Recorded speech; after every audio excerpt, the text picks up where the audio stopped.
1911 жыл 4-январ таңкы саат 4:26 өткөн убакта азыркы Кыргызстандын Чүй жана Ысык көл аймагын камтыган очогу кемин жана чоң кеминде Рихтер шкаласы менен 10-11 балга жеткен чоң жер титирөө болуп өткөн.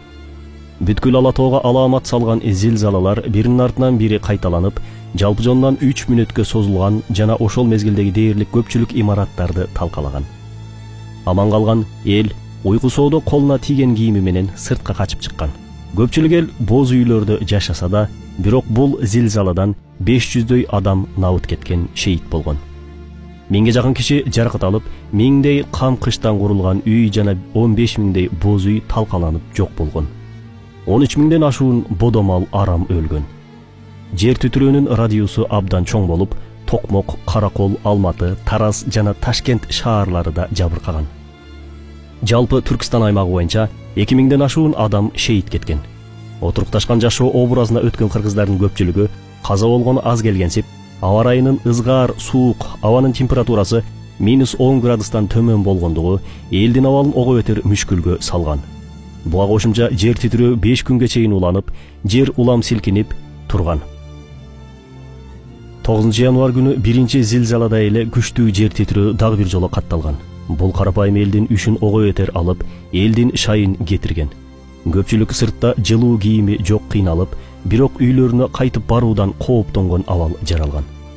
Кээ бир орус көчмөндөрү Орусияга качканга аргасыз болгон. Адамдар кийимчен уктап, ар дайым сыртка качып чыга турчу даярдык менен жашап калган. Каракол шаарына барчу жолдор талкаланып, тоодон кулаган таштар менен негизги жолдор тосулуп калган. Зилзаланын кесепетинен жер ачылып кайра жабылып, жерлерде бодомал түшө турчу жаракалар пайда болгон. Ал эми көл өрөөнүндө болсо, адырлардын көчкүсү катталган. Жердин жаракасы илимпоздордун айтымында 200 километрге узарып, көл аймагындагы кээ бир жердин жаракаларынын кенендиги 8 метрге чейин жеткен. Айрым аймактарда суулардын көтөрүлүшү байкалган. Чоң кеминде болсо, 1 айыл толугу менен көчкү астында калып, бир гана бешиктеги наристе аман калган. Бул жер титирөөдөн таасирленген Молдокулуч атабыздын Кысасы зилзала аттуу эмгеги 1911 жылы Казан шаарында басылып чыккан. Бул кыргыз тилиндеги басылып чыккан туңгуч китеп болуп эсептелет.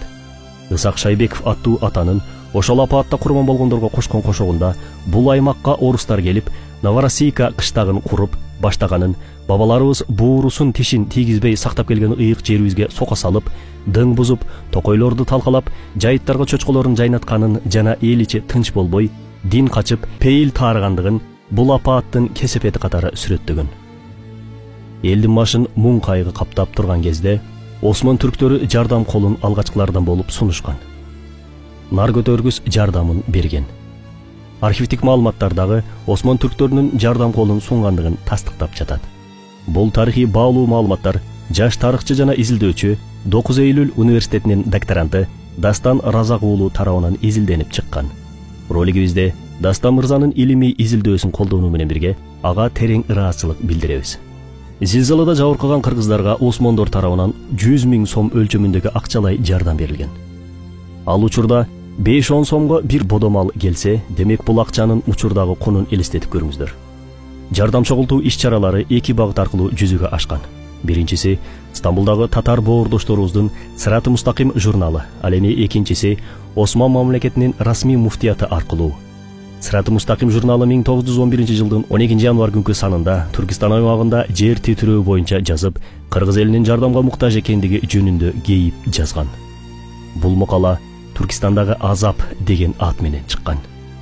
Журнал редакциясы бул макалада айрыкча түрк элдеринин ичинен эң аруусу жана динине бекем болгон кыргыздардан көп киши өлдү. Эй калайык, зилзаладан жабыркаган бул жерлер биздин алгачкы ата журтубуз, түпкү мекенибиз, Түркистан экендигин унутпагыла. Италияда жер титирегенде жардам жөнөткөн мусулмандар эмне үчүн Түркистандагы мусулман бир туугандарга жардам бербейт?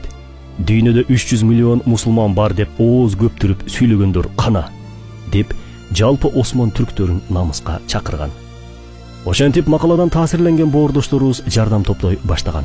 Алгачкы жардам компаниясына Стамбулдун Бешикташ аймагындагы мектеп окуучулары жана мугалимдери акча топтоп, кат менен кошо журналдын кеңсесине алып келген. Катта Ысык көл жана Чүйдөгү кыргыз боордошторубузга жардам чогулттук. апаатка кабылгандардын абалына кабыргабыз кайышып, көңүл айтабыз деп жазышкан.